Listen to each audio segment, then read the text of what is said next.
celebratory zone of 10 years of Kapoor and Sons. Everyone calls you and wishes you, it feels great, but also you feel a bit odd about like celebrating it. मरने से पहले मैं चाहता हूँ कि मेरे परिवार के साथ. And in the first draft, actually Rishi Kapoor died, not Rajat. Okay. So it's so funny, in the first draft Rishi Kapoor died, but everyone who read the script is like, yeah, you know, but in the end, you know, this, that. अरे मैं भूल गया ये डब्बू मरा है बब्बू मरा है.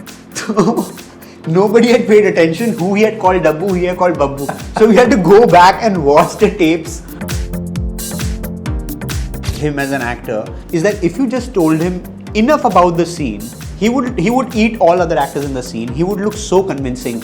So Alia or Sid would be like, "Arey sir, you know I messed up the dialogue. Can we take it again?" Because I would just look at them and be like, "I think I need one more take." You know, and then Alia would be like, "Okay, fine, I get it." On the set, the only thing I want to go with is my gut. You can't always make the right decision. Sometimes it's other people coming in, helping you get through something, make you see things differently that you can't see.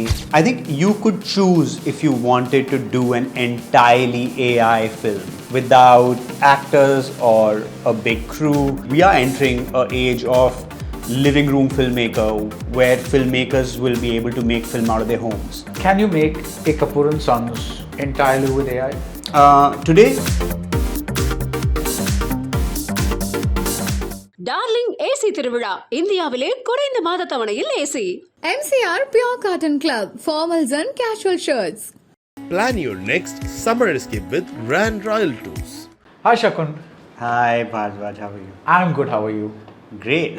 You're in this celebratory zone of 10 years of Kapoor and Sons.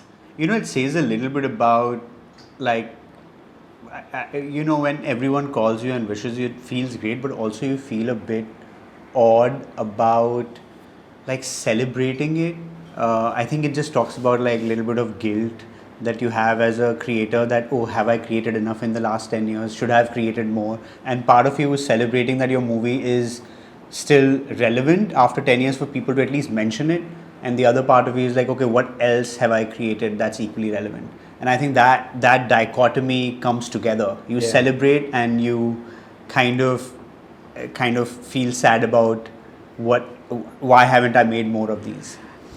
And I also think you've been doing a lot of AI stuff. Yes, I think the last year a lot has gone into understanding AI and building and learning how to build with it. And I think that is something that's about to shape a lot of the next few years of at least what I do and how I build. So we are going to deep dive into Kapoor mainly, but before that, is AI going to destroy the film industry, take away all jobs, make actors redundant?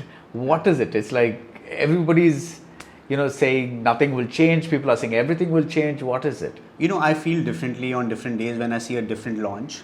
There was a time where I thought actors will always, you know, be safe and it'll always be that. And then I saw certain performances you could generate out of AI characters and I was like, oh, certain kind of things will also go away. Now, I think AI... What will go away?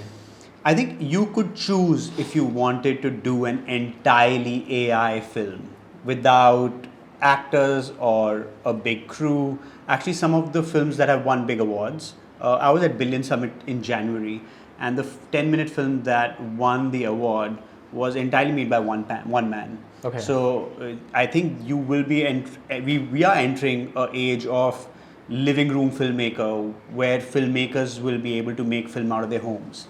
And I think that would happen. Having said that, it's like saying just before an iPhone has come out, photography will die. I don't think that's about to happen. Will we see younger, newer AI filmmakers who will work in teams of 1 to 5, 1 to 10? Yes. But I don't think that means that this goes away. And I think it's going to be what happened to music industry when it moved to Logic Pro. If you ask me, Gheraiya's entire music before we went into a studio was just made by 2 people. Before we got to a point where we liked everything and then we brought the crew in and made the tracks bigger. Right. And I think filmmaking is going to go through that change where a lot of filmmakers, young filmmakers, will be able to make up to 20, 30, 40, maybe an hour of a film, go to a studio, get the buy-in, and then bring in the crew. And I think that process is about to change too. So yes, a lot is going to change. The pipeline of how we make films is about to change. But that is a longer conversation I'm happy to have whenever you're ready. Can you make a Kapoor and Sons entirely with AI? Today, no. Do I want to? No. In the future, if somebody wanted to try it, I think it would be. But I think the whole fun of making an ensemble film is that you have all these different talents who come together and contribute to a film. And I don't think that film would be the same if they didn't contribute. At the risk of sounding, I'm not being insulting, but I think you're also being a little old-fashioned. Yeah, About maybe. the creativity of everybody coming together. If you're talking about future films being made by one person, two person, and they're like, I want to control every bit of this environment, because you're also talking about the energies of various people coming together and adding to the energy that you brought to the writing and the directing. But supposing somebody just says, look, I'm God and I'm going to create this whole film. If they get, the question I'm asking is, if they get a sign off from Fawad, Siddharth Malhotra, Alia, whoever, saying that you can use my likeness, just give me for this price or whatever, could it be made? Yeah, 100%. I think best movies are made by conviction. Right. And I think if someone has conviction of wanting to go on that path, I think they'll surprise you with what they can achieve. Okay. And I think now going with doing motion capture on your mobile phone, you can still bring in great performances, even without getting the likeness of any big actor. You can build actors if you wanted of a certain characteristic and personality in AI, and they would look and be able to express a certain emotion because you can build that into their looks. Right. So I think we will see some really interesting characters which are entirely built on AI. So you're writing something, I'm assuming, for your next feature film. Yes. Is it possible that, let's say you don't get the star cast that you want, you get one actor, let's say you get 50% of the actors that you want, could you use AI for the rest of the 50% of the actors? Yes. Having said that, I think it's going to be a creative decision for most filmmakers, and where they want the contribution and creative collaboration and where they're okay not to.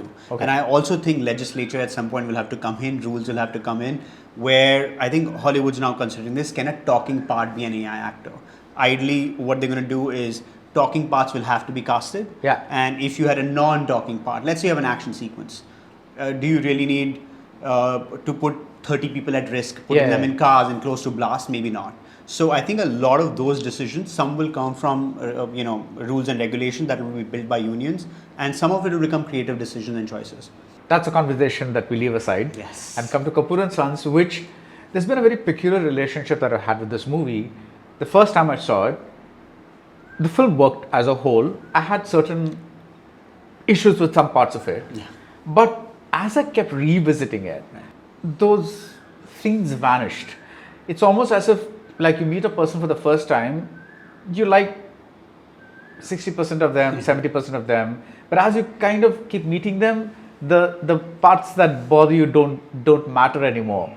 And now it's become a film that I watch fairly regularly, not freakishly regularly, but fairly regularly. I see different things pop up every time. Wow. And but the very first time I saw it, what really I love dysfunctional family drama. It's my favorite genre of film. It's like I love watching all these people, imperfect people, have a go at each other. Yeah. Second thing is, I love the fact that it was about writers, because when I saw the film, I had not yet transitioned into video. I was still a writer. And when Siddharth goes in front of the gravestone and says, "Aakhri baar likh raha hu, ho sake to yaad rakhna," something like that. And Alia has that, shit, I thought you were going to say something funny, but wow, that was really profound. That line made me cry, because I was like, wow, that's something that only a writer kind of would get. And I like the fact that a big part of the conflict was about writers in the thing. But so we'll begin with the cliched question. Where did the germ? What is the first one line of the thing? If you ask me, like, germ of it before even I wrote the one line, was that I wanted a family drama and I wanted sibling at the center of it. First they were brother sister, and then I was like, I don't know, I just felt like two brothers made it more like, I don't know, just like the gender went out of it, and the mother's, the love for one son as perfect and the other imperfect, that became more apparent. Right. And if they were brother sister and she liked the son more, then I just felt like it won't have the same value. Okay. So then it became a story about two brothers, and I always knew that we'll have this old grandfather who'll pretend to be dead. And Aisha and I would just enjoy writing these characters, and I had no clue what the plot would be. That's Aisha Dimitri, and, yes. and she is somebody you know from, like as in a writer of her own. So this is the story that most people don't know. Aisha Divitri, who's my closest friend and my co-writer for on all the projects in some way, she's always been a collaborator, is actually a hairstylist. We met on Jane To Ya Jane Na. She was Imran Khan's hairstylist, and she's still a very active hairstylist. She works with Alia and Kriti Sanon and all the other actors. And so her profession today is hairstyling and writing. Okay. And that's the fun part. We met on Jane To Ya Jane Na, where she was a hairstylist, I was an assistant. I felt like I knew structuring and craft, but I thought she had heart, and she just knew how to tell a story. Mm-hmm. And she had hundreds of these stories from her family and friends, and I never remember stories. So I said, hey, I know what I want to do, but I think you're a funny person. Should we jam and write? And we started jamming and writing, and now we still jam and write. We were sitting together and working on something yesterday. And yes, also a really funny part that she and I both laugh at. For the first two movies, she got paid more as a hairstylist than as a writer. And that is funnily the situation. The entourage, if you're with a big actor, you still get an insanely good amount. And writers, you still have to struggle. So till Kapoor and Sons, because till that time he was still not that established, she made more money as a hairstylist, and now obviously it's equally balanced. Okay. But yeah, that's the story for Aisha.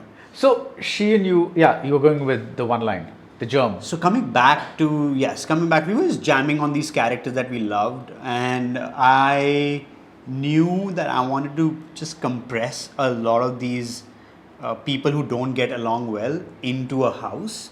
And it's also a subgenre of the dysfunctional family film, which is a reunion film, where everyone has to come back for some reason and they have to stay within a house for a amount of time. And within that amount of time, all things will go haywire. All right? shit hits the fan. I mean, Rachel getting married, Hannah and her sisters. Hannah and her sisters takes place over a long time. Monsoon wedding. These are those compressed, family stuck in a place. Celebration. Yeah. So all these movies were like kind of really what were like, could I do that with an Indian family? Like, how do I put them in? And Monsoon Wedding had done that with the wedding scenario. And then it just became like, okay, what are the secrets that will come out if they're going to live together? And then I was like, if this son is gay, but the family doesn't know, and this, and then I was just trying to build things, and it became, I know writing as a profession, so it just became easier for me to put that into the film. Unfinished draft, the sense of like how to finish a draft, will it ever get made, that insecurity, the self-doubt. I'd been through it myself a lot. So all of that kind of felt organically into it. And the parents having, the marriage is breaking about, extramarital affair, those just things felt like they would give me enough story engine to just keep building. So I put that in without knowing where it would end. And in the first draft, actually Rishi Kapoor died, not Rajat. Okay. So it's so funny, in the first draft Rishi Kapoor died, but everyone who read the script is like, but in the end, there's that. And then I remember we had a aha moment where it was like, what if Rishi Kapoor survives and Rajat dies? And that's the irony of life. This guy who's been preparing to die his entire life, or pretending to die, actually is going to survive. And that kind of put a lot of the film into this context of like, hey, life is short. Are we talking to our loved ones enough? Are we sharing our lives enough? Or are we going to wait for things before it's too late, before you can even talk or express who you truly are? So I think that then became the germ of the film. I mean, the theme of the film. Okay. So I get the feeling that you're somebody who tries to work out his issues that one might talk to a therapist through their films and writing. Am I kind of somewhere right? Or I don't know if I try to work out my issues. I have lots of them. I mean, if I started working on my issues in films, I think they'll become highly incoherent. Do I like to put myself and what I feel into my films, yes. And sometimes, yes, these are thoughts that I don't even know what I'm trying to put into it. Okay. And it's only when I arrive at the end, I can see what I have put into the film. Right. Before going in, I generally don't know that this is the issue I'm trying to work on, or this part of me is exactly what I'm trying to put on. I think honest writing is something you discover as you write, and it tells you what you're writing, and what you're trying to put into it comes to you slowly. So it's never, I think it starts with point A, but by the time you reach, it's completely different, and it surprises you what you've written. So yes, have I processed a lot of my emotions with my films? I have. But they've always hit me in the edit. Yeah. Not in writing, not in shoot. It's when I'm sitting in the edit, I'm like, oh, that's maybe what I was really going for. Okay. Do I want to put something in the writing that keeps my engagement with the script going on? Yes. You need to have some question in it which kind of pulls you in, and like, I want to see where this goes. Yeah. So. Let's first get this thing about these issues.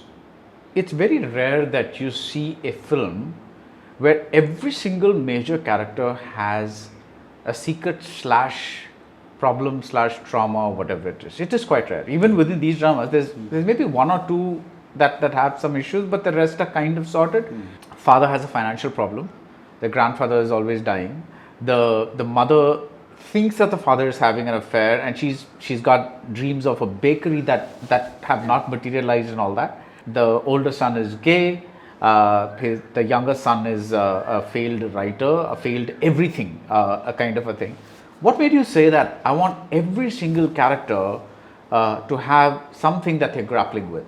I think that honestly came more from a place that I wanted something in each character which kept me hooked into it. Okay. As a writer. Okay. More than the audience. Like, oh, what makes me lean into this character? Right. And I wanted to give something to the character which made me feel like I connected with it. Okay. Or I want to write about that character. So making Fawwad's character gay, it emotionally invested me into what his story would be. Making Sid the unappreciated child who's struggling and constantly trying to get validation without asking for it. That made me feel connected with him. And as I said, and of course, eventually it felt like that it was all like a master plan to have these things come together. But I genuinely think that most writers, unless, of course, there are some genius writers who figure everything out before they write, but I think most writers lean in, jump in, and discover the story as you start writing it. Yeah. So for you, it was more like a hook to keep you invested in the characters. That was what it was. Yeah, and eventually, once you finish the first draft, then you do a pass to kind of make sure that all these things are kind of tying up into one clean thing, which is, hey, who's the bigger, if you have to really thematically say, who's the bigger sinner? Like, if you were to put all these people in one family, similar history, whose sin would you put above whose? Yeah. And I think eventually... There's a line where Fawwad says, "Yahan koi doodh ka dula nahi." Correct. So eventually the thing is that, hey, we are all kind of, trying to be our best versions, and we are all hiding the version that we don't feel accepted for. Yeah. We don't want the other person to see a part of me that I think will be rejected. Yeah. And so they're all hiding that part of themselves, right? And I think that's the thing, is like to push them to a corner where that part cannot be hidden anymore. Right. And then for the audience to evaluate and be like, okay, who do I judge and who do I not judge, right? And I think that's the thing. We, with families, like, it's always easy. When you have, especially in India, you all have these joint or bigger families, and you're constantly judging, your cousin or your uncle and your thing. But you realize that everyone's, you only know a version of them. You don't know the exact story, There's a lot of truth in this movie, if I may. Like, what I mean by that is, there are things that pop up that start defining the characters right from the beginning. For example, when I saw the two brothers, Fawwad is in this very calm restaurant that there's hardly any noise around him, and he's just like talking to his agent. Then you cut to Sid, and he's in a chaotic bar, lots of color, lots of noise, activity, buzz. You can hardly hear what's going on. And then when Fawad calls Sid and says, Dadaji's had a heart attack. Sid takes in that news, but he's also like, but why didn't Dad call me? Yeah. So there's always that something about the character's inner thing comes out. It's like, hey, I really feel bad for my grandfather, but why the fuck didn't my dad call me? Why is it always you? Where does this come from? I mean, does it come from the jamming that you guys do? You said I think some of it, yes. Yes, I think a lot of it is jamming and talking about what it could be, but I think some of it is when you're writing, and if you work through your character enough in your head and the insecurity of the character, then while you're writing, it just kind of come out. And I feel like now, maybe back then it was subconscious, but now I feel a lot of us, what's really exciting is what we choose to say and what we choose to hide. And I think now the audiences are at a point where the audience can watch a movie, and if you've shot it right, they can understand what the character is hiding and not saying. Okay. So the dialogue can be completely different. And I think that's what I love about a show like Succession, right? In Succession, they talk a lot, but the meaning of it is constantly in their heads, and you can see through what the intention is. And I think now I feel like the movies that really pull me in, including Sentimental Value, which just came out last year, is the things that you're not saying and audiences can still catch. And actually in Gayi, when I was doing it, I tried to go there, because a lot of this film is about unsaid attraction and things you don't want to say.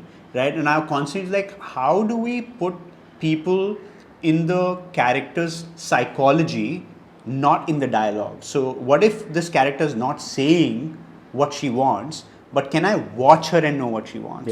So in Gayi, we tried a lot of these kind of camera closer to the character's face, slightly higher, so you're kind of almost getting an access into their thoughts. And that was the device I was trying to use. I think another show that does it really well is Normal People. Kind of really puts you in the character's head. And I feel like Kapoor and Sons has a little bit of that, but I think that's the part that I'm enjoying now a lot more. And I think audiences are ready for it, like what the person is thinking and not saying. So I think that's fun. How did this cast get in? Did you always have Rishi Kapoor in mind for the grandfather? Yes. And even though it's a dream cast, it never started like that. Okay. I think we heard a no from maybe 7 or 8 actors. It got to a point where the movie almost was shelved, where Karan said, I think you should move on to something else. This is seeming like a hard movie. I had already started toying with 2 more ideas that I was trying to develop. And then 2 things happened. One, Karan called and said, my mom's been watching this Pakistani actor on TV and she loves him, and he's in India, he's doing a film. You want to meet him, or do you want to send him the script? And I finished a YouTube sketch with Alia Bhatt called Alia Bhatt Genius of the Year. That was a AIB sketch that I directed. And so Alia was like, listen, I had a great time doing this together. I heard you were working on something. And I said, the part is really small for the girl, but why don't you read it? So on one hand, Karan sent the script to Fawad, and on the other, I sent the script to Alia. And they both called in the same week. And then Karan, Sid's dates changed on a film, and Karan said Sid's dates have opened. So it just happened that within that month, this movie was sitting without a cast for a year. We were at home and moved on, and within that month, these 3 characters fell into place. And then I was like, okay, now we can go. And I went to Rishi sir, and Rishi sir, always like, okay, I don't want to hear the whole script. I just want to hear my scenes. So I gave him this pitch. This guy is going to be, 90-year-old. And then he's like, but how will I look 90? I look bad with bad makeup. And I had already researched that Benjamin Button's prosthetic artist was in India for Fan, was Shah Rukh. Okay. He's a 2 times Academy Award winner. And I told Rishi sir, he's in India. And if you want, we can talk to him. And I don't know why, but that got Rishi sir really excited. Because he's like, wow, an Oscar winner, Benjamin Button artist can do my makeup. Right? And then he was like, okay, if I can look that realistically, I can look that realistic as a 90-year-old, I'm interested to play this part. Right. And I'll tell you that he didn't hear most of the script. He just heard his set pieces and his bits, and he said, okay, I'll do it. Now, what's really funny is once Rishi sir showed up on set, he did not know a lot of other scenes, and then when he watched the edit for the first time is when he truly saw the film and understood the film, and he was surprised by how big these other parts were. He was like, Ratna, Rajat, they have such a long part. He was so funny. And there's this scene. I have to share this story. There is this scene in the film where everyone comes together in the house and they play the guitar and they sing a song. Sing the whole song, yeah. In the Yeah, whole song. yeah. Now, the thing is, Rishi sir was like, okay, there are too many characters. I'm not going to remember their names. Harsh and this, I'm not going to remember. He called me, he said, देख, बहुत सारे लोग हैं. इन सबका नाम तो याद रहने नहीं वाला. तो मैं क्या करूँगा? हम वैसे भी पंजाबी हैं. इसका नाम है डब्बू और उसका नाम है बब्बू. ठीक है? अब डब्बू बब्बू करके सीन खत्म हो जाएगा. So now we have done this scene and he's kept saying, अरे डब्बू, अरे बब्बू आ गया, अरे डब्बू आ गया. ये scene has gotten done in one night. And now we are shooting a week later where Rajat's funeral. So he's sitting there, he's preparing and he calls me. अरे मैं भूल गया ये डब्बू मरा है बब्बू मरा है. So nobody had paid attention who he had called Dabbu, who he had called Babbu. So we had to go back and watch the tapes to ask ourselves who had he called Dabbu Babbu, because through the scene he had called everyone Dabbu Babbu. And then obviously it was really funny. And there's another funny story for the funeral, because Rishi sir had only heard his scenes and we shot I think 6 months later, and in between he had other commitments, and we were shooting the funeral scene. He called me and he said, "Kaun mara hai?" So I said, "Sir, Rajat, Rajat's character is dead." Rajat script mein mar jata hai? So I said, "Yeah sir, actually you haven't heard that part." "Main nahi marunga," because he'd been playing this 90-year-old. And in his head, I think he'd heard the script, but he had forgotten that Rajat dies or whatever. And it's really funny. But having said that, the real genius of Rishi Kapoor and I think him as an actor is that if you just told him enough about the scene, he would look so convincing. He would eat all other actors in the scene. He would look so convincing by just hearing like a 1-minute brief of the scene before he has to act. And I just realized that I think the amount of experience he had and the amount of films he had done, he just needed to know 5 lines before he had to go and use head action, And yeah, those are the stories that I've lived with, and I've laughed. These have become one of the most memorable things from the film. And Rishi sir and I used to laugh a lot. Once he took me out for dinner after the film to celebrate, and we laughed on these stories. And he said, "Hey, but I have done so much. I've done so much." And he told me all other stories on different films of how he would just come and create magic out of nothing. It's it's just a gifted actor. But I also heard that you and he clashed a bit on sets. That was all not No, there. no, of course not. Of course. We clashed a lot. Okay. If there's one thing on Kapoor and Sons that everyone saw happening every day, it was Rishi sir coming to set and me getting really scared, because I was like, okay, now I don't know if I can convince him for what the scene is, because he'll go back and forth. The thing is, I'll tell you, the basic gap between Rishi sir and me was Rishi sir was coming from very traditional setup of master shot, mid shot, close up. My close up will have all my important lines. Yeah. And I think when we were going into Kapoor and Sons, it wasn't genuinely a conventional way of shooting, which is like you said, hey, everyone can move and go wherever they want within this framework, and the camera can move to anyone at any point. So it's literally going more in that cinema verite documentary style, where he was like, "What do you mean the camera can come on me? It's either my shot or it's not my shot." And I said, "No, the idea is the camera is here, and if the cameraman felt, it would come onto you." And then he'd be like, "I won't give a shot." And then I'm like, "But why?" Because he's like, "I'm saving my performance for my close-up. So I don't want to exhaust myself in this shot." And I said, "I don't know if I need the close-up." Right? So we would go back and forth, and then I had to really start simplifying it a little bit and be like, okay, you know what?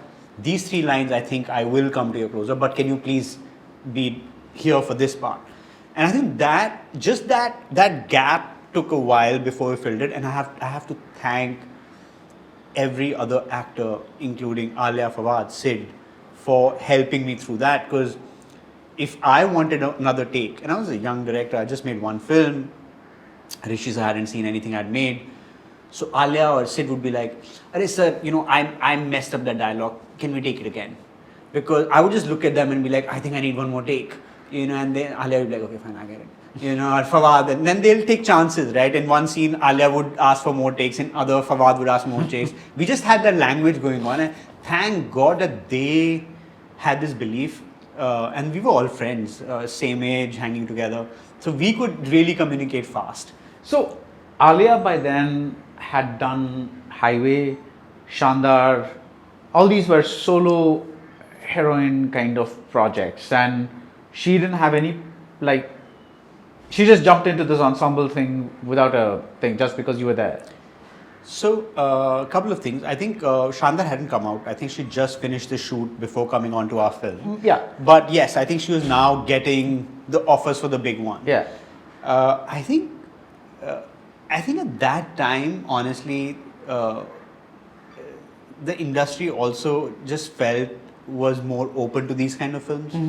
Even though I think it took us a year to cast and make it. But I think young actors were coming in, right? Fawad, Sid, Varun, Alia, and these actors were looking for those movies where they felt like there's something contributed. And I think Alia and I had kind of become more friendly with each other. And I think we were hanging in similar groups, and she just kind of saw something in the film in a conversation where she said, "You know what, I know I may not even be on the poster, but what's the harm? I think there's fun. I think this can be a lot of fun."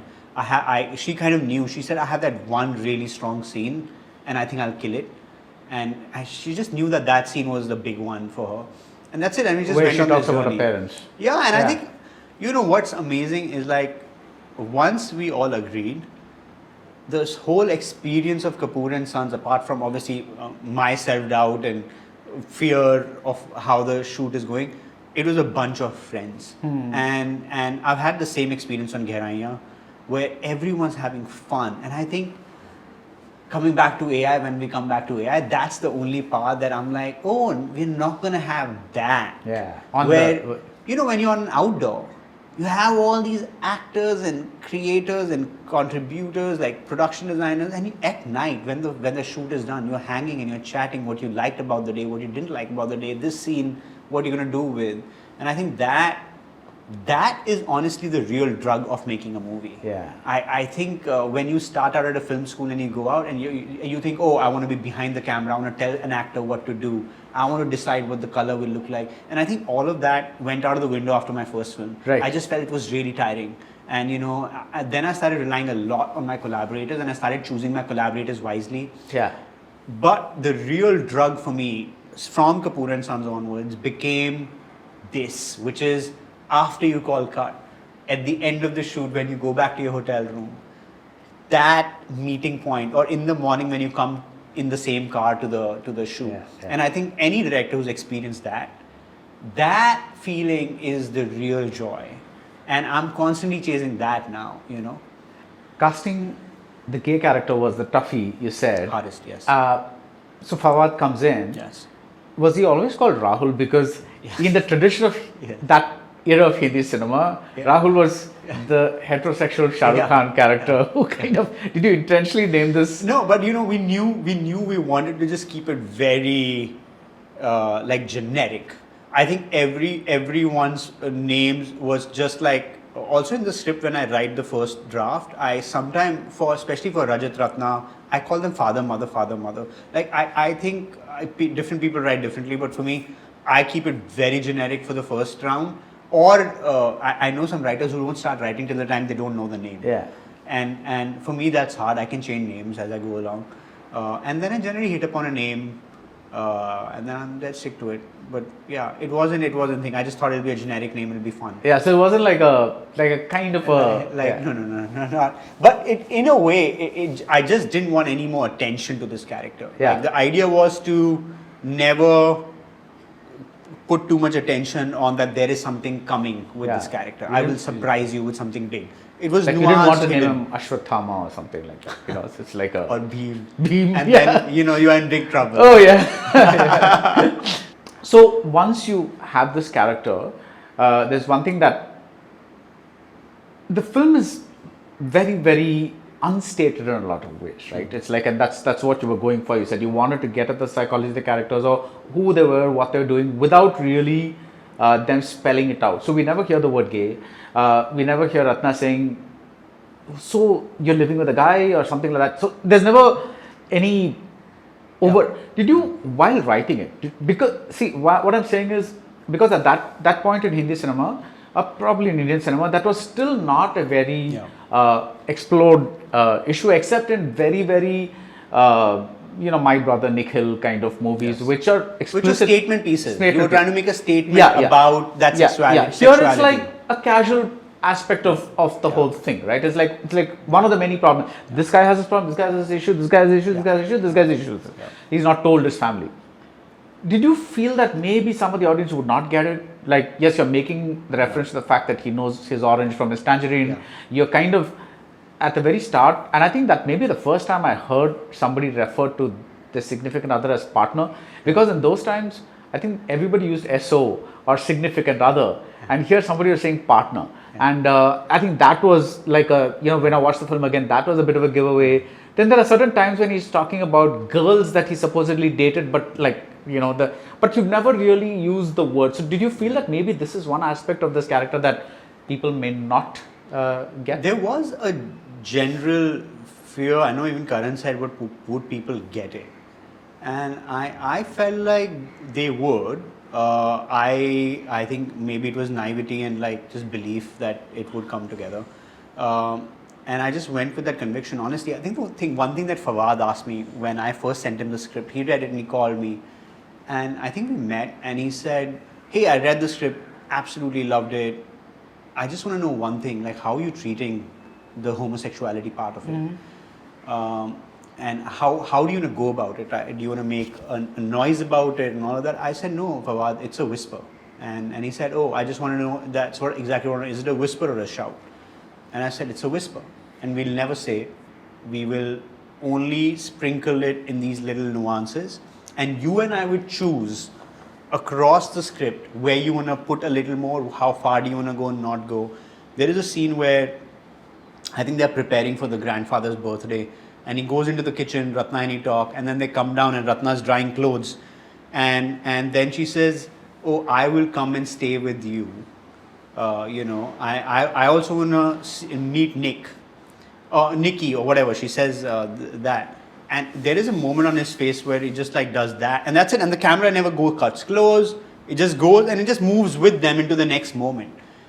And like, that's a thing that, he and I had spoken and forgotten about.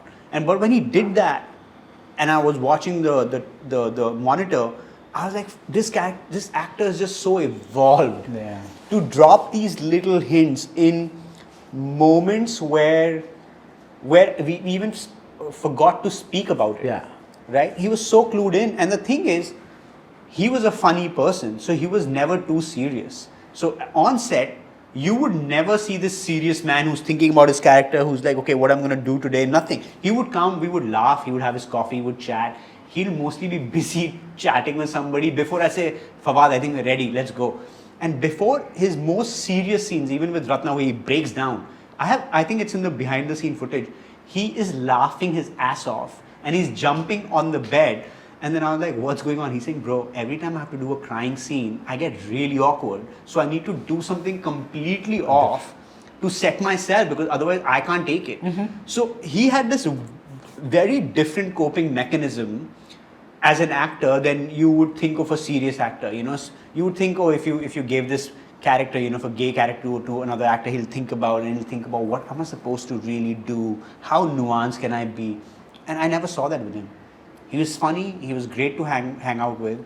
And I think that part is where your love, admiration, respect for a person with craft just goes 10x.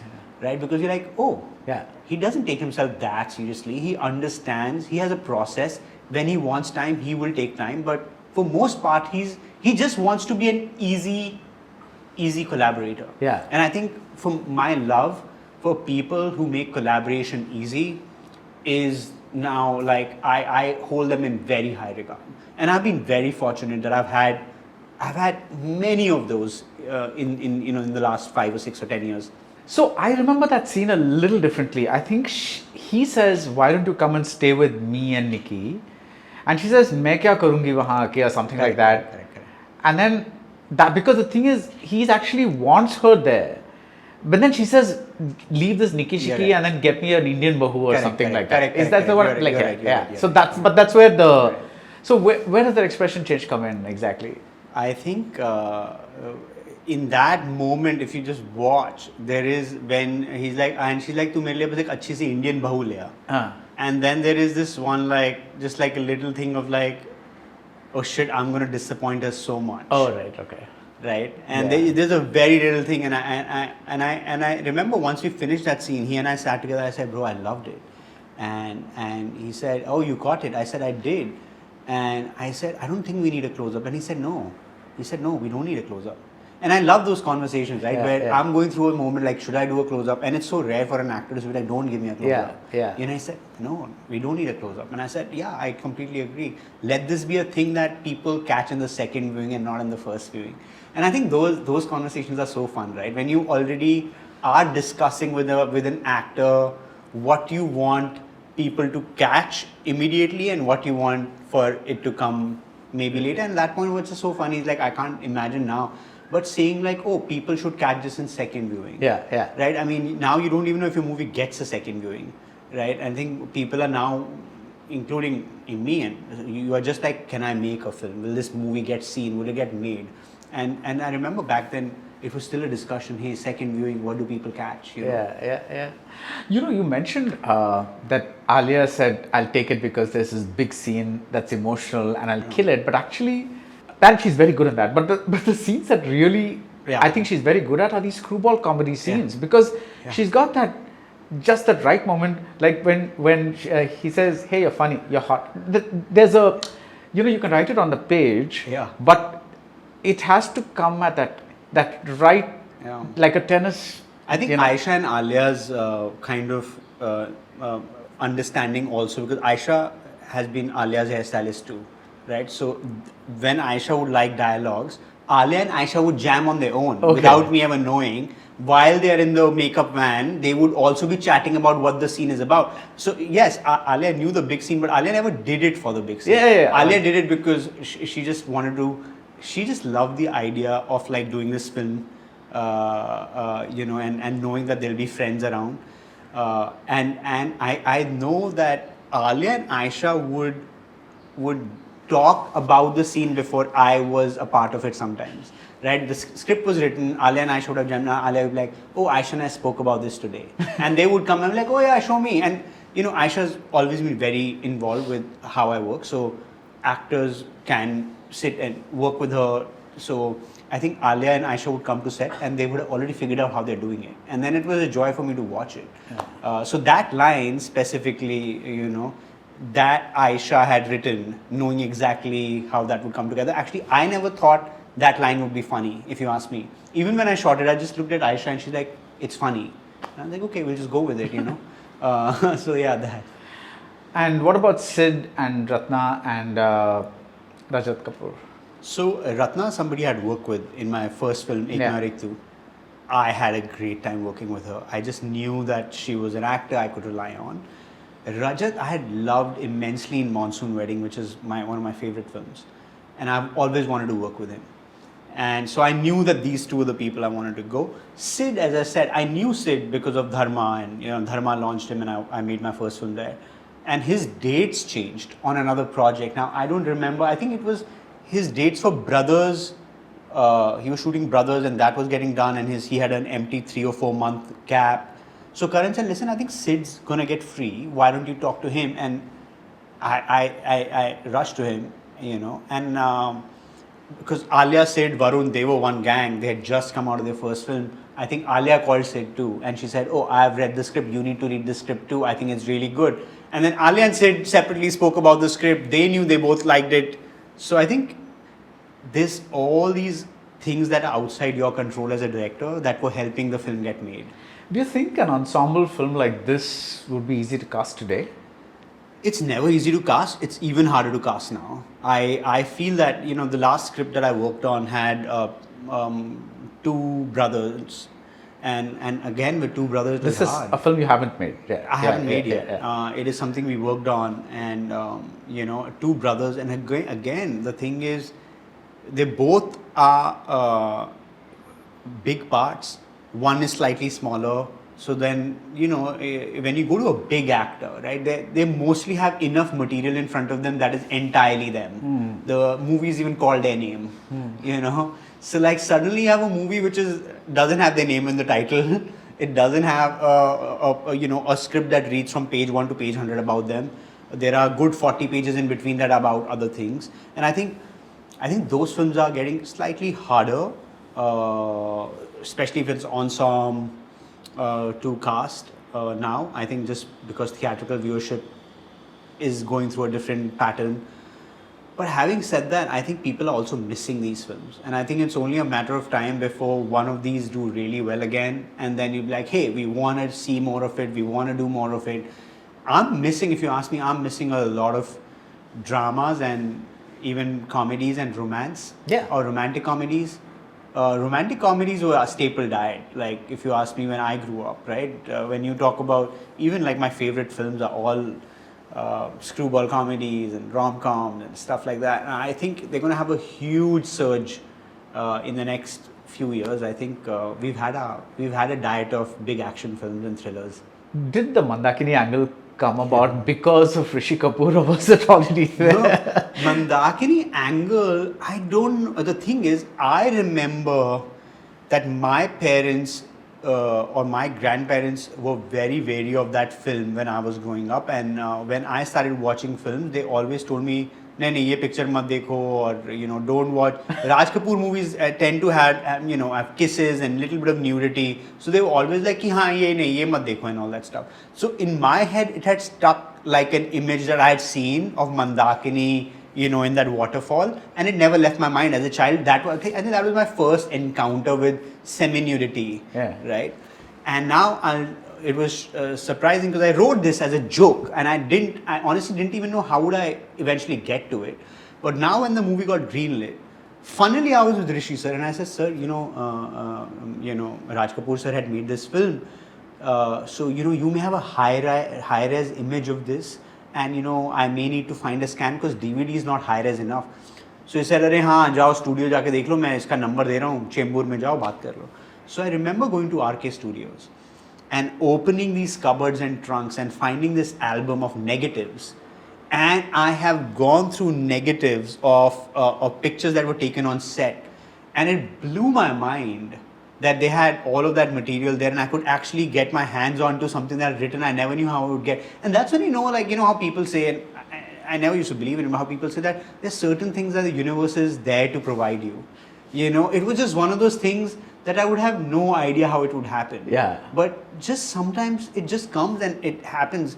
And I have to say, when I saw through the stills, there were some stills that were even more, explicit. Explicit, and I had to choose the less explicit one.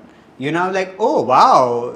I mean, more power to Raj Kapoor sir to having like a vision for a time where these things were completely looked at from a very judgmental way. But I think he knew what he wanted movies to be, his characters to be, and it was amazing. And once I got that on set, it was just, I remember the crew just walking around with Mandakini. It was funny to see because, right, you're shooting a scene and there are two setting boys walking with Mandakini in their hair.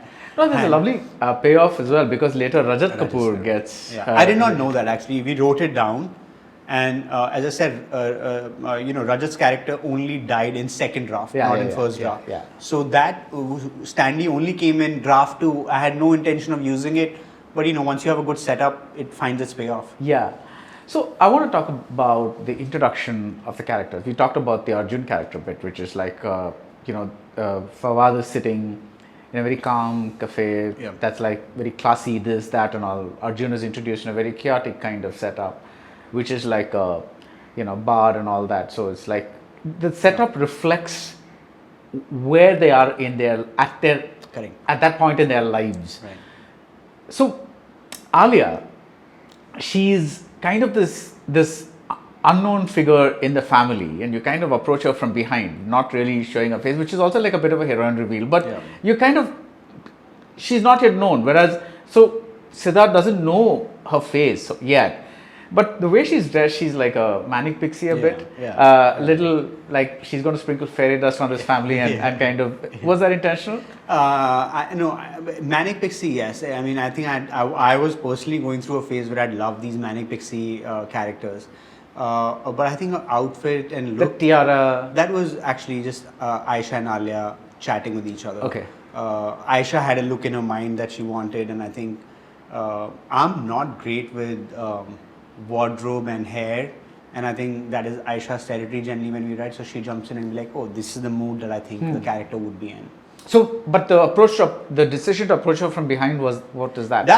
That was I wanted it to be a bit of a reveal and come on to her. So I remember when we built this set, I knew very much from the set that I don't want to come on to her directly. I wanted to come through a crowd, see her back. We hear her before we see her. Yeah. That just energy felt right for a character. Right. So I was also wondering how much of this is this sort of thing, these introduction scenes, how much of it is actually written and how much of it is something that you discover while staging? I would believe that you go with a plan, but you let a lot you discover as much as you can. I never put if on set I feel like I need to redo this thing to 70%, I would redo it, because I have on the set the only thing I want to go with is my gut. So I may have written a full scene, but on set if it doesn't feel right when the actors are saying it, then the idea is to take a pause and rewrite the scene. Everything you've done till that moment to get to set is kind of the blueprint of where you want to go. Yeah. But what's happening in front of you is what is going to be on screen. Yeah. So at that point, if it doesn't feel right, it doesn't matter what you wrote, you have to change it. Right. Thankfully, I don't think we've ever had to rewrite entirely anything, but I think I rely a lot on actors. Is this feeling right for you? Are you saying it the right way?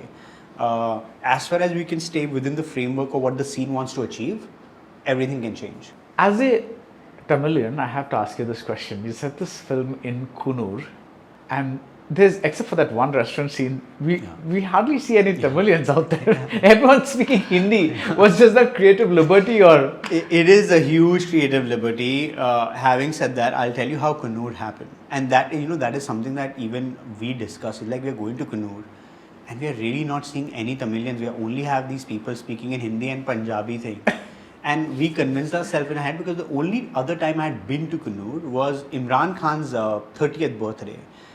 His uncle Mansoor Khan lives in Kunur. So we had visited the farm, and so I was surrounded by a bunch of North Indians sitting in Kunur, and then we went for a drive and we met some more people, and so that trip became what the film in my head was, right? Just a bunch of North Indians hanging in Kunur.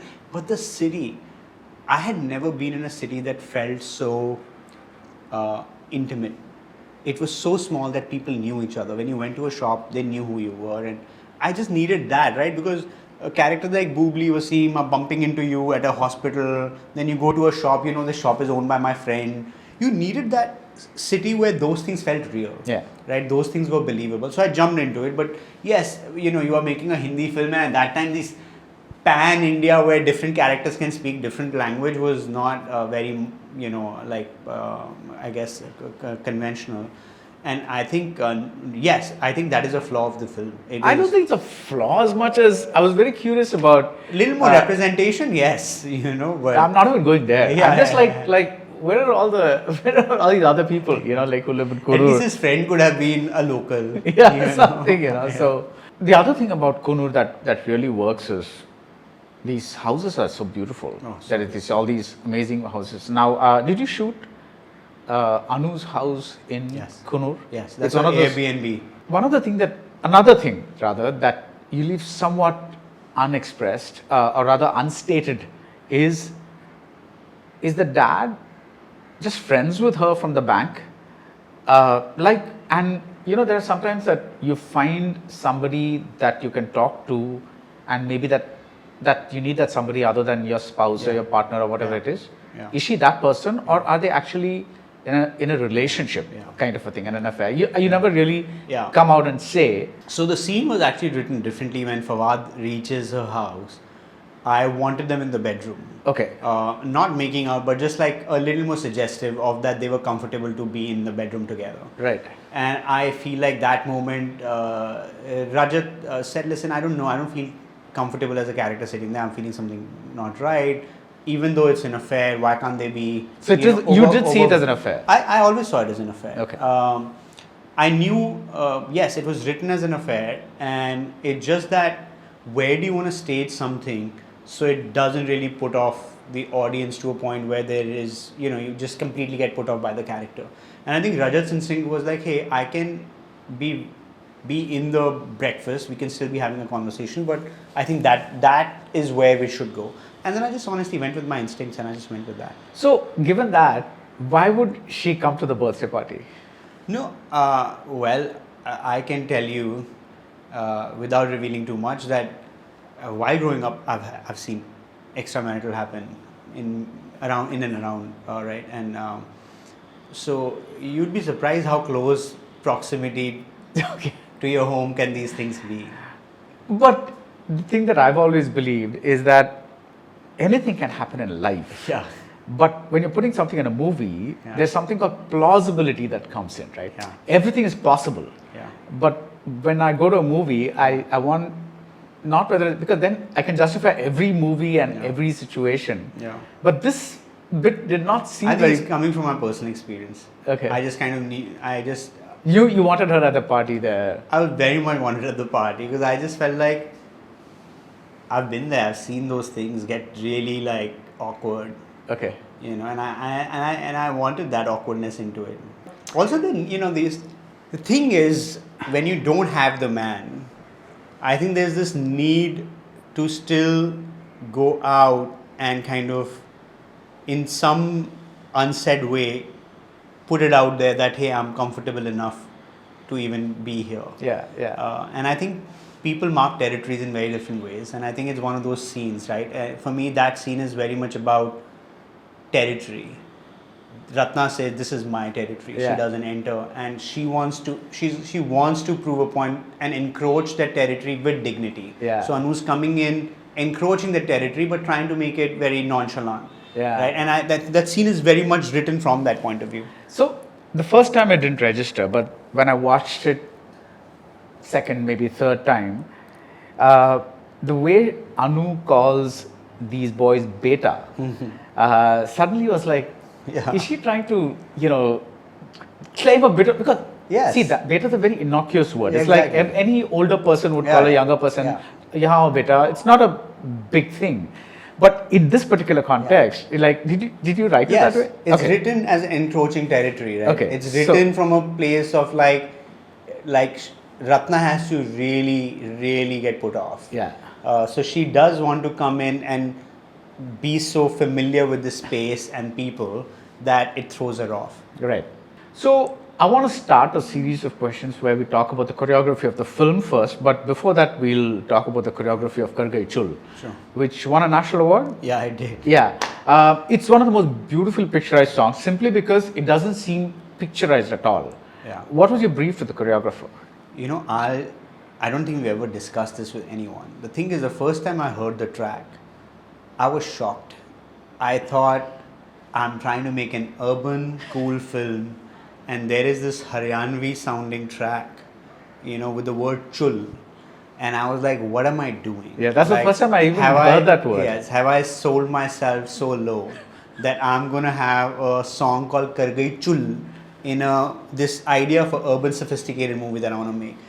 And I remember Karan was sitting in with me and Sid was sitting in me, and they said it's a great song, and I said, no, what is this? There's a weird word Chull, and then I read about the word Chull and meant Khujli, and then I was like, this is not the song I want. And then Karan called me and said, listen, I just want to tell you from my experience that I think it's a big song, and if you can get another party number, great, but I think it's a great party number. Now I remember at that time I was dating somebody who had this song for their film, funnily, and that's how I heard the song. And then I called her.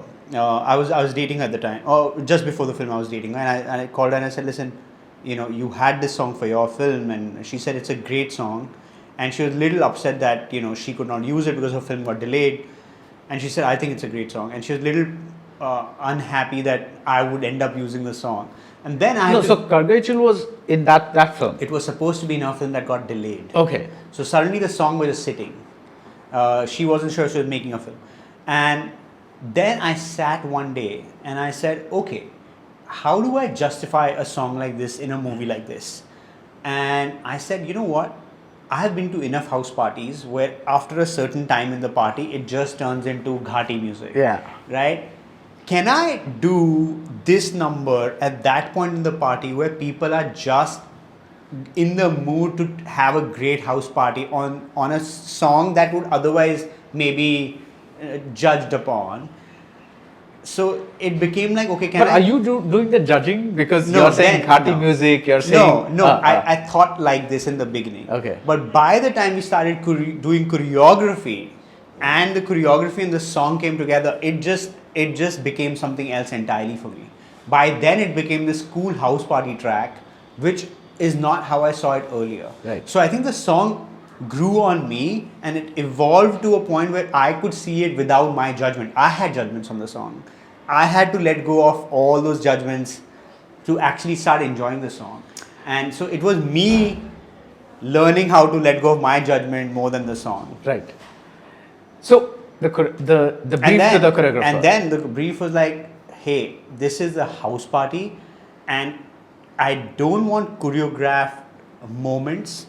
I want this to feel like a house party. So what we did is, even when we shot it, the last day we kept 4 hours for freestyle dance, and we just told the actors, it doesn't matter, the choreography doesn't matter, let's just go to 5 different parts of this house and you dance. Yeah. So we just play music and dance and do different things and dance. So that was very much like, hey, we are going to make this a really cool house party.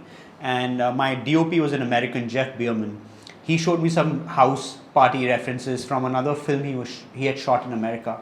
And it's like, that's the energy I like, which is that the camera is not trying to be designed about where people stand. Camera is literally just going into the party and capturing what's happening. And that energy, I guess, before that wasn't so conventional in Hindi films, right? It was very designed. There was a lot of jib movement. Choreography had very sync points. And we said, we're going to break all of that. Let's just break all of it and see what comes out of it, So, yeah. But they're doing sync movements in the party, at the birthday party. Only, the thing is, only the chorus, because at that time, even then, they were like, when we promote the song, we need that one hook. So it's only got that one hook step, which is the only choreographed part that we repeat on the hook, but everything else between just breaks it. But this is what's so fascinating about filmmaking, right? Because on the one hand, you have a vision, but it's also got to be marketed. Yeah. It's got to go out to the public in a certain way, and you need the hook step, but you don't want the hook step, but you got to find a midway. And so it's like, there's a constant wrestling going on, it's like, it's fascinating. I think if I said that I knew exactly how the movie would turn out and if all the decisions would pay off, I would be lying. I think you never know. I think half the time, so much changes by the time a movie gets made that you realize that so much of it is dependent on timing and people who come in together, because you can't always make the right decision. Sometimes it's other people coming in, helping you get through something, make you see things differently that you can't see. Right. So this choreography, this sense of chaos, if I may, that's there throughout the writing and the filming, in the sense that the normal as in quote unquote, normal way to film something is to, let's say, Rajat and Ratna are having an intimate moment after a very long time. They're in bed, they're talking about their honeymoon. The normal way is to let it play out as a scene. But what you're doing is, you're cutting that with the scene of the boys, that is the Dadu and the 2 boys doing grass and laughing and kind of thing, and you're going back and forth. Then there's another place where Alia is doing her big secret reveal. That's cut with the Ratna discovering that Fawad is gay, which is cut with the something with Sid. So there's this constant sense that the family is fractured, and there are points where the screenplay is fractured as well. Was that kind of, how did that come about? Did that come about in the writing? Did you fracture it in the writing itself? Yeah. Or did you like fracture it later, the edit? Or, No, it was very much in the script. Even though I wasn't thinking of such motifs that the family's fracture shows the screenplay, but the idea was that now the lies are starting to come out, and they will come out like a domino effect. Yeah. So I wanted this domino effect, and I wanted to see overlap. Yeah. I wanted things to start overlapping now, because by the time they come to the party, to the photograph, it should feel like all secrets are already out. Yeah. So I just wanted to stack them up one after the other, one after the other, one after the other, and then you come to the party and you're like, oh shit. Like, you want to take audience's anxiety to like max before they come in, and then you're like, okay, and now some more. Yeah. You know? So they all feel like the traditional, how the interval points are cut, which is like the lead up to the interval point is usually something happens, and then suddenly it's like one big boom happens and you get the interval card. Yeah. But this happens like a lot in the second half.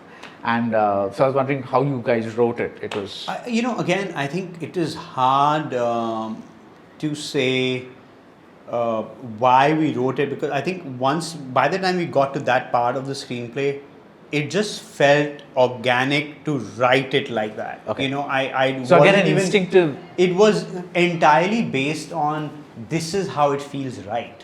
And I don't think even in the first draft, because generally what we do is before we write that is like you're doing a one-liner, right? So even while doing the one-liner, I was writing like that.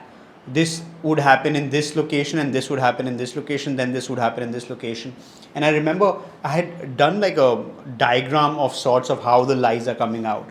And I'd made like a flow chart. This is happening here, this is happening here, this is happening here. And that's how it was just coming out of me while thinking. So I never gave it a second thought. So the flowcharts help you discover the cut points where this is where the Ratna Rajat would end. We'd go back to the bedroom with the Dadu and the boys. And similarly, this is where that would end, and we'll come back to Ratna and Rajat. Broadly, yes. Yeah, okay. But then in the writing, after your first draft, then you shape it, you trim it, you make it sharper. Yeah. All those things, yes. Yeah, okay. So there's one part of this film where there's a lot of photographs on the walls. There's the past that's always kind of glimpsed. Even in that old song that they sing, you kind of get a hint of some past that was like, till then you don't even know that Rajas is the kind of guy who can sing a song. He just seems like this very buttoned up kind of guy. Tell me about that. Like, how much of a part does the past of these characters play in the present? Was that something like a sub theme that you discovered later that was happening, that something that happened in each of these lives kind of explodes now? I think that's somehow been how I just think about all my characters. I think I'm equally interested in knowing the past, or sometimes more interested in knowing the past than I'm knowing what's happening today, because I think the key to what's happening today, there's always something in the past that can justify it. And I've always believed that we are the sum total of our past experiences, right? Yeah. So yes, I think it is always interesting to see a moment of your character where it gives you a glimpse on who they were at one point, who could they have been, because I think those hopes and regrets is what we all carry with us, right? What I could have been if this had happened, and I want to see that in each of the characters. If Sid had written the novel that Fawad ended up writing, what would that be like, and what does he feel about that moment? And and for Fawad is like, if I could tell my parents that I'm gay, what would that feel like? And I feel like they all carry that weight. And I think even now, including in Gayi or everything I write, a part of me is always like, where in the past do I go to find something that's happened to them that has shaped them today? Okay. And I think that's always just a fun journey as a writer to go into. Yeah. Maybe it's becoming too much of a trope, but I like it. No, it's nice because, but what interests me is, let's take Alia's character.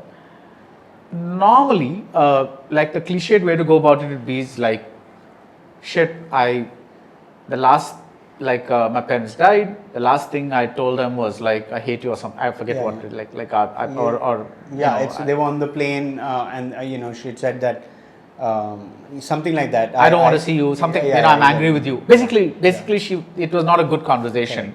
And she wished she had said anything else, which is like, I love you, whatever. You'd think that might have made her a bitter person. Which is how, like many writers would think. But when we meet her, we practically cannot guess that this is something that's lying deep inside this character, because like, she's this manic pixie. She's doing weed, she's having fun with Boobly, she's just laughing all the time, she's doing these impulsive kisses, and then this lands. So what makes you draw these? Do you say, I actively, okay, this is what my first impulse is, I'm going to go away from it and say this, I'm going to hide, like go this way and, write this way? I think you're right. I think we started writing like a manic pixie, and I was like, manic pixie has this tendency to then get really shallow, and it'll be nice to give us something really meaningful. Also, the depth came later. Depth came, as we wrote. The thing is, I kind of knew that there'll be something here, but if you ask me, before I got to the midpoint, I did not know if she had lost her parents. I mean, I knew she had lost her parents because that's in the first half, but how she had lost it is what weight that's carrying on. That kind of came when I was writing the scene. It just kind of started to come into it. And of course, Aisha and I chat a lot before writing. So she'd say something, I'd stay with me, I'd say something. And we'll build on that. But I did not realize the weight of that scene till the time I really wrote that scene. And I remember writing that and Aisha taking a pass at it, just going back and forth. And both of us saying, this really feels right, Right. So it came about like a natural development of the character, organic development of the character. We discussed a bit about the writing of the film. Let's talk a bit of the making. You as a director, would you say that you're a bit of an invisible director here? Like you wanted to stay away and just record what was happening as opposed to imposing a style on these characters? Yeah, I think in my first film, Ek Mein Ek Tu, I had very formal compositions. Very formal compositions. I was very anal about the design and how the scene would go and how it would cut and everything. I wanted to showcase my craft. And I think I remember when I came to making Kapoor and Sons, I was like, I want to hide my craft. And when I say hide my craft, is like, I don't want people to feel like they saw me or they saw the design. And I think I've since then been feeling, I think, at least for me, one level higher than being crafty is being able to hide your craft. Right. Where even if someone else is watching, they don't know how did you stitch this story like this, and they can't figure out what is plot point, how did he get to second act turn point. You've arrived at it and then you've done a pass to hide it. So you've done the engineering, and it's like any great piece of machine, right? Is like you've done the engineering, but the way it is showcased is like the engineering doesn't even matter. iPhone, you don't know what's inside. It's just one slim little thing, right? It's a tablet. And I think great craftsmanship is when an audience doesn't feel the craft; they only connect with the feeling of it. Right. And that's what I wanted. I wanted you to feel it, not see it. But you did say that the movie that you made after this, Geharaiyan, you had the camera kind of up close and going into their thoughts, and so that's very thought out. Yes, for me, there the ambition was different. There the ambition is like, can I make you lean into the mind, and then the design was coming from that. Okay. I do feel that I could do it better if I went back to it now. In some ways, I look at that film and I'm like, oh, I see what I was doing, but maybe I can do it even better now. Yeah. And when I say invisible craft, I say it with the greatest respect, because I'm not one of those people who wants invisible craft. I love watching tracking shots and I love Wes Anderson's compositions. I'm like, and he's as look at me, look ma, I'm framing this shot as you can get, because he's literally forcing you to love his symmetries and other things. But I think the fun of a Wes Anderson is you can't tell where does the design and substance meet. I do that. It's so merged. It is, that his story will not feel the same without the style. So that's what I love about directors whose style is only designed to take the feeling forward. Right? Spielberg, like he will do like these most insane one-ers, or Fincher, very specific style.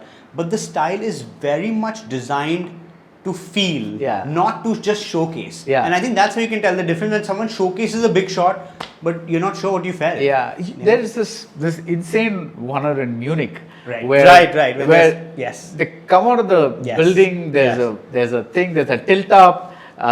It's like it's crazy a that masterclass. it's I just- remember the first time I watched that shot and I was rewinding and watching it. Even if you look at, what is Spielberg's first film with all the police cars chasing? Sugarland Express. Sugarland Express. There are some insane one-ers in that film. Yeah.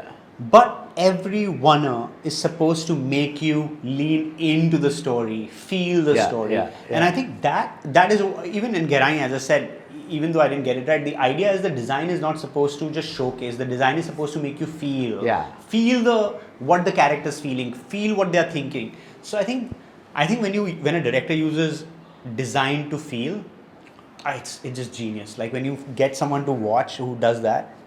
Yeah. I miss that. I think in movies are kind of becoming a big. Sometimes not everything, but some movies are becoming too cookie cutter. It's not. I would say, I mean, this is a very broad statement and you can't generalize, but I'm not a huge fan of every movie looking realistic.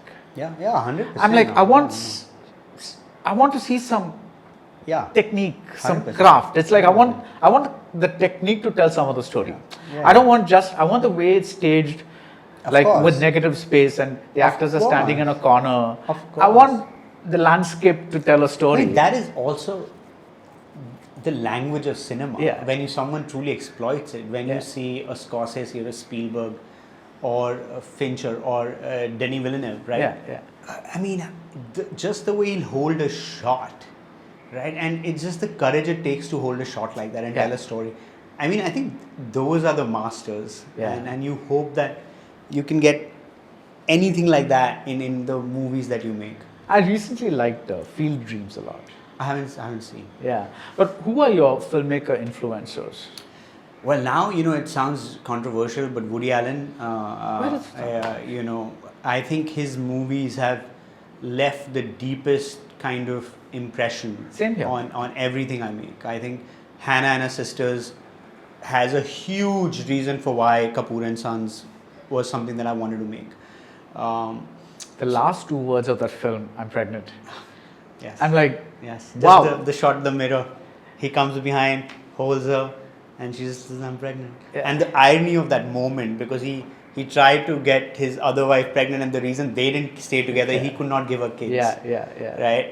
And just like that, I remember, it's so funny you say that. When I watched that movie, and for the first 2 or 3 times, I watched it like 30, 40 times. The first 2 or 3 times I watched that movie, I watched it to arrive at that line. Because every time she said that line, I was like, beauty. Like that genius. Yeah. That just tells you a writer of another stature. Yeah. Right? A writer who knows how to just be like, okay, now you've seen everything. I know the movie's about to end, but here you go. And along with that profundity, Yeah. you have this insane character who's a hypochondriac. Yeah. And he's trying to find various ways to, deal with death. And it's so funny.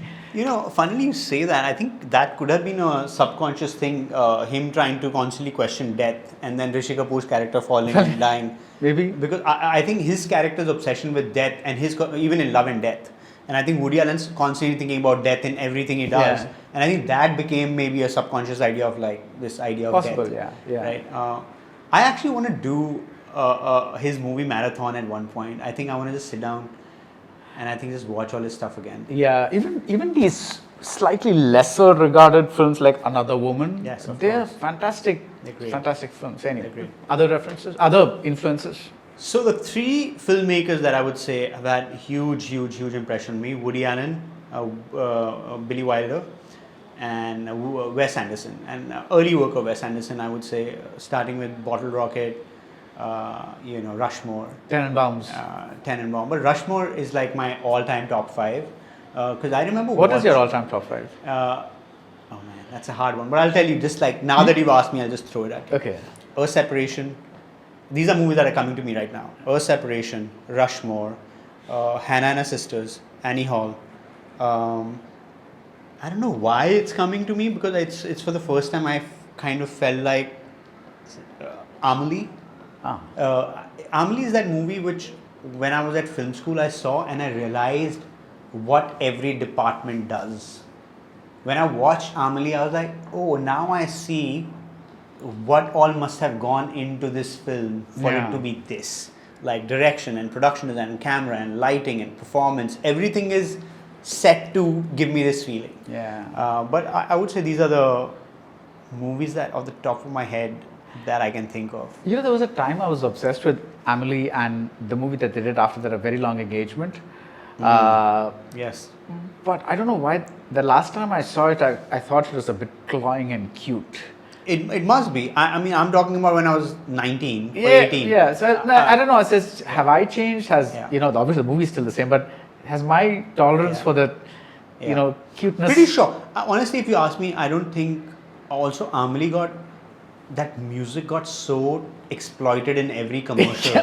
And it became the template for every advertising film ever. And I feel like I don't think I can rewatch Amelie now. I'm just talking about the feeling I had then. So as I said, I'm not sure if it's my top 5. It's the film that moved the needle on me. The beautiful thing that when people ask you this top 5 question is because I keep getting asked that question all the time, and I'm like, the list changes every time, because you can never have the same 100%. top. Even though I said Billy Wilder, I haven't put his films in there, but dude, Billy Wilder, The Apartment. The Apartment, yeah. The Apartment. Oh, that movie just, you know, what it did to me. I was like, wow, like, this is how you tell a rom-com. And then, you know, you watch Stalag 17 or you'll watch Ace in the Hole, and then you'll watch 1, 2, 3, and you're like, how is this guy so versatile? Right? And I just think 1, 2, 3 was a big bomb. Yeah, I know. Like, but they were like, by then. Do you know there's another film by him which I feel is the foundation for Lost in Translation, and I'm forgetting the name of that film. It's set in Italy. A couple meets in a hotel room, in a hotel. Do you know which one is that? It's his second last film. Not Fedora. That I'm forgetting, but I know it's his second or third last film, just the tail end of his film, which if you see now, and Lost in Translation, I forgot. I think that is probably my top 5.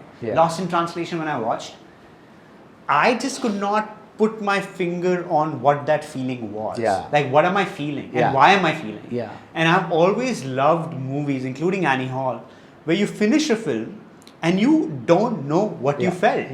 But you felt, and you felt immensely. But you don't know what that feeling is, so you have to go out and process why you love this thing.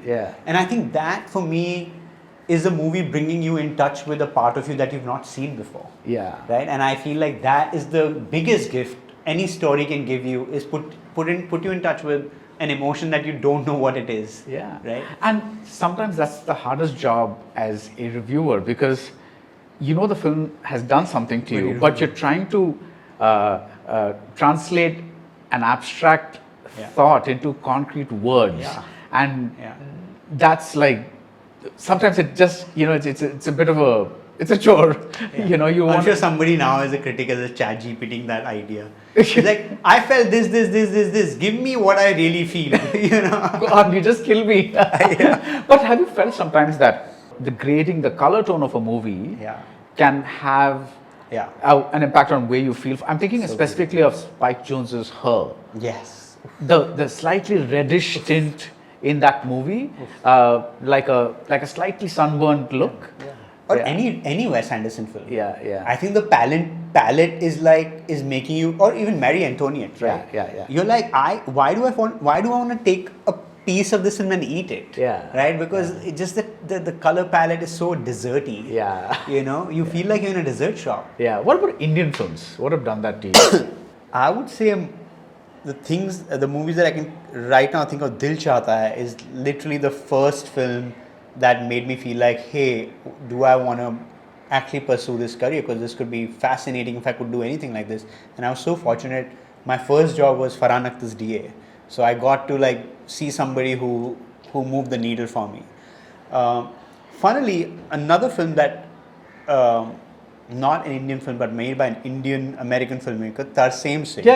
He had The Fall and The Cell, and the thing is, I had seen his advertising work, and then I saw The Cell, and just the design of it made me feel like, wow. And then again, like that's a little outrageous for you, right? It is very, very. But I think it's the kid in me wanted to play with the toys, and it felt like, oh, the way he plays with the toys, how did he do this? Yeah. But out of the movies, I would say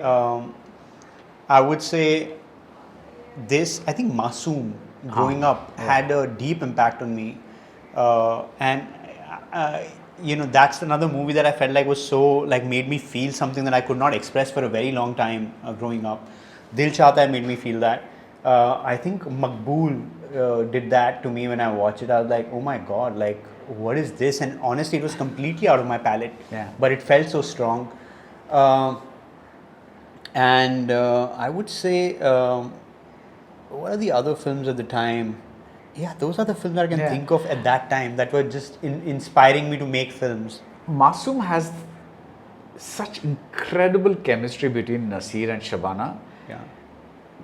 It's very hard to say they're not a couple. It's like, it's the little things that they do. Like, I mean, did Shekhar Kapoor write that? Did they, that movie, just that movie is just, it never dates. I mean, it's just, it's very hard to find a movie. Even Earth, which I really like, has some moments that are like off the time, because they belong to that particular time. But Masoom somehow is timeless, It's like you can watch it at any. I think what Masoom, honestly, I think I watched it like maybe 4 years ago or something again for some reason, and I was like, I want to revisit that film. And it's a special film. Even now, it's a special film. Yeah. What was the toughest scene to shoot? The toughest scene, even though I think we had the plumber and the interval, which became big scenes, but the toughest one for me was the last, where there's no dialogue, is the last scene where the family comes out to get a picture done. Because there are no dialogues, and I wanted this to kind of feel like a big a moment in the film towards the end when everyone's come together. I had never shot something that long with no dialogues, and I still wanted to give it that cinematic feel. For me as a director, I had a method of how I wanted to shoot the plumber scene. I had a method of how I wanted to shoot the party scene. I broke it down into sub parts. I knew how to go about it. I had figured a way out how to do it. But when I got to the last scene, I promise you, I have on my iPhone rehearsals of that scene, and I just did not know how I will cut it. What do I shoot? What do I not shoot? And so I remember at that point just putting on my headphones and just going with the feeling. Yeah. And I'd never done that before. Where I did not know what all shots I wanted. Yeah. I did not really have a great shot list with me. Yeah. And it's for the first time I let go and I said, we're going to stage this. I'm going to listen to music and then I'll tell you whatever I want. And my DOP is like, yeah, don't worry. We've got this day. You just tell me where you want to go and we'll shoot it. And so it wasn't hard because it's a big, heavily written scene. It's hard because I had just not done it before. Right. So that made it hard. But otherwise... It went per plan, mostly. Mostly, I mean, yes, as per plan. There are always surprises along the way, but mostly as per plan. So, fun fact, the editor Shiv Kumar Panikar is the same editor that did Dhurandhar and other films. Yeah. So, now, any film, editing is very, very important. I mean, at least the good ones. Yeah. But in this particular film, how much of it was done on the editing table? He's actually someone I call a friend. I love him. I think he gave so much to the film. Also, this was his first feature film. He had only done advertising before this. Okay. So what's really funny is when I was picking a crew, I sent the script to 2 or 3 editors. I'd seen his advertising work and I really liked his advertising, but there's a lot of humanity in it. There's just you could see the human touch in those ads. And I sent him a script and I said, why don't you read the script? And all the other editors came. The script of Kapoor. Kapoor and Sons. And all the other editors came and they spoke to me. You know what, yeah, okay, I read half of it, I feel this, we'll dekh lenge, edit pe dekh lenge and we'll do this. And I think Shiv came with notes, every page. Why is this like this? Why not here? Why is she saying this here? But do you really need this? Do you have this? And I felt like, dude, this guy's put in effort. He's gone through every scene. He has a take on every scene. That means he can see something that I can't. Yeah. And I respect anyone who comes with that thing, and it doesn't mean that they have to be against your idea or they have to have a completely different idea, but are they curious enough to ask themselves the questions when they read it. And I think that's like a great sign. And I think he was that guy from day one. When he was editing, he would always be like, do you really need this? What if I didn't feel this? What if I don't see this? This dialogue is not needed. And I think having someone to give you that objectivity, I think there's no one better than a good editor. Yeah. And Shiv has been that person for me on most things, whether he's editing it or not. He's definitely a person who'll come and be like, do you need this? Do you need that? So there are two schools of thought on editor. One is that, like you say, you involve the editor right from start because they are the ones who are usually the brutal ones doing the cutting at the end. So they pretty much know that, this is seen and very pretty and nice and all that, but ultimately it's not going to they have a kind of a gut instinct, right? So you involve them right from the scripting stage. Yeah. This is another school that says that it's best that the editor stays away from the whole thing so that they can look at the whole thing from like a completely, like I didn't know what this movie was about, and so I'm going to just take an axe to it or fine tune this that way. That what is your? So I mean, I never tell my editors to be on set. Right. I don't want them to know what went on set. Did what actor said what? Did he like this scene? Did he not like that scene? I don't want them to have any preconceived notion about anyone from set. Right. I want them to watch the footage for the first time on the edit. That always helps. Right. What I generally do is I keep them close to the location. I generally put them up in a different hotel because you don't want the crew going in and seeing the footage every day. But I want to go watch footage once every week. Okay. So I would want them to cut it and go and then them to tell me what they like, what they don't like. But yes, I like them to not have an idea of what happened on set. But do I want them to know the script? 100%. 100%? Okay. Because they can very early on sometimes in the script tell you these three things didn't add up for me. Yeah. Or because they're also looking at it from a point of edit. So they'll be like, does this really add up to this? And those questions can really help, Yeah. So the one thing that's kind of never left my mind, the number of times I've seen the movie, is that yes, it seems like a happy ending and it seems like a lot of things have fallen into place, but the wounds in this family run too deep and it's kind of going to continue, and this is just the end of this movie, but they're going to not really be this beautiful happy family unit or whatever it is, because despite the fact that Alia tells Sid to, why don't you make up with the, forget about it or whatever it is, and then, all that, you're kind of going towards it is a happy moment, but I feel that it's not a happy ending as such. What do you think about it? I think the feeling you want at the end of the film, at least what I wanted as a director to put out, is melancholy. And I didn't want you to, again, very clearly say happy or sad, and it should have left you bittersweet. Yeah. And I think to say that there is hope is yes, but to say there is finality, it's not. Yeah. And I think you want people in that place. You want to give them hope, but not finality. Okay. And I think that's something that I believe in all films. Yeah. Like finality is just sad because like stories don't end.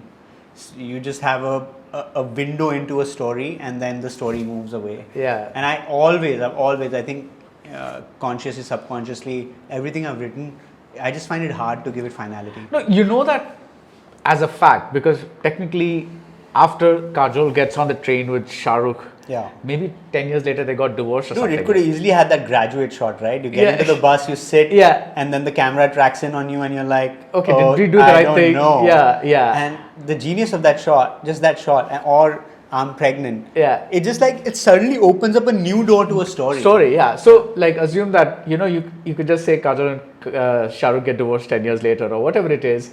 But at that moment, it feels like they got the ending that is happy at that moment. So yes, technically stories could go anywhere, but your films have this quality kind of built into them where you deliberately, with the backstories that we kind of hear bits about but really don't see, and with the hints at the future that we kind of somewhat get, we get the feeling that yes, we are indeed in this little window, this sliver of time that the story takes place in. Yeah. So that's something that I really like about your work. Yeah. Even though, sometimes it's taken me, I don't know, I keep talking about Kapoor and Sons all the time now, but when I first saw it, I was like, hey, this is a really good film, but maybe this could have been better, maybe that could have been better, but now I think I would love to know. Other thing is, I haven't revisited the film for 5 years, and because when people give you so much love for a film, you stop looking for flaws in it. And and then on the other hand, sometimes you look at so many flaws in other things. I would love to know what are the things that in the first viewing that didn't add up for you or didn't feel that, because I would love. Okay, first of all, I'm not going to say flaws because I don't believe in that word. Sure. It's like character traits in a human being, course, which I get it. quirks, They whatever. don't agree with you in some Yeah, way. the first time I felt Rishi was too loud, in the sense that he was not loud per se, but the same what you said about Gayi Chull, I thought of the same. Like for this, I think at my review I wrote something like, he seems to be doing Bhangra where everybody's doing ballet. It is like that kind of felt a little off. Fair enough. So now I think over time that's kind of gone away. Yeah. But this I'm still bothered with, It is? which is this fact that it's an unforgivable crime what Ratna did. It's like for a writer to kind of take his first work, read it, give it to the other son, the favored son, because however she may justify the fact that but you never took anything seriously. I didn't know if you were going to take writing seriously because you dabbled in this and you dabbled in that. Yeah. She may have her justifications, but inside it came from, I love the son more and I want to have that. And somehow that getting forgiven, if anybody should have died, she should have died. Oh my God! But that's more than some. Yeah, it's so funny that you. I mean, I'm first of all so happy that you felt that strongly for any character, right? For you to be like, how can that be? How can you be alive? But man, I feel people make mistakes and unforgivable mistakes, and I feel like things that happen in real life, people have made such big mistakes, and then you choose, and I think that's the hard part is, do you still choose to accept or forgive them? Yeah. And I think I would love to know what would happen and like after that, but I do feel like death generally brings people close. Yeah. So I think at the end of the film, because they've lost somebody close to them, I think it would definitely open doors for a conversation and maybe healing and maybe apologies. All of that would And happen. a lot of therapy. And a lot of therapy, yes. Yeah, but Shakun, it was delightful talking to you. So thank you Thank so you so much much for sharing your thoughts about this film. And I hope, if some of them hear this, I hope they go visit it again. And Ah, sweet. Thank you so much. You revived so many memories of the film. And as I said, when Dharma called, I think 10 days ago, and they said, hey, we are reaching 10 years, I weirdly got nervous because a part of me is like, oh, okay, like, are people interested in this? Are they not interested in it? But to know that there is a conversation to be had on the movie now, it is so beautiful. And then I have so much, like, I guess, gratitude to know that when you start making films, you really hope to make a film that just gets watched and liked. And to know that one of your movies at 10-year mark is something that people would like to discuss. And I think it's amazing. And as I said, it just comes with the same amount of pressure. I'm like, what am I doing now? Shekhar Kapoor is making Masoom 2. Oh. So maybe Kapoor and Sons 2 is Jugal Hansraj in it? I have no idea. No, okay, fine. That's a weird thought. But Kapoor and Sons 2? I don't know. That never crossed my mind. Never? I think people have sent me emails and scripts with, hey, think about it, like one-pager Fanfic. idea. I just don't think. I've never thought of it. I've Okay. never wanted to revisit the story with that intention unless I one morning wake up. But I don't think I have anything more. Really? Yeah. You just closed the door on it. It's not closing the door. I feel like the story that I had to tell is done, and maybe if I just took one character and took a complete different journey, would I like to know where they are today? I would, but like, do I want to make a Where movie? is Ratna today? Oh, is she man. suffering? Is she in the fires of hell? That's the movie you definitely want to watch. And if nothing, I'll make a short with her in a kitchen. Sure. Yeah, but thanks so much, Shakun. Thank you so much, Yeah, Barry. It was thank you. wonderful. Man. Thank you. Thank you. Bye. Appreciate it. Darling AC திருவிழா இந்தியாவிலே குறைந்த மாத தவணையில் AC. MCR Pure Cotton Club, formals and casual shirts. Plan your next summer escape with Grand Royal Tours.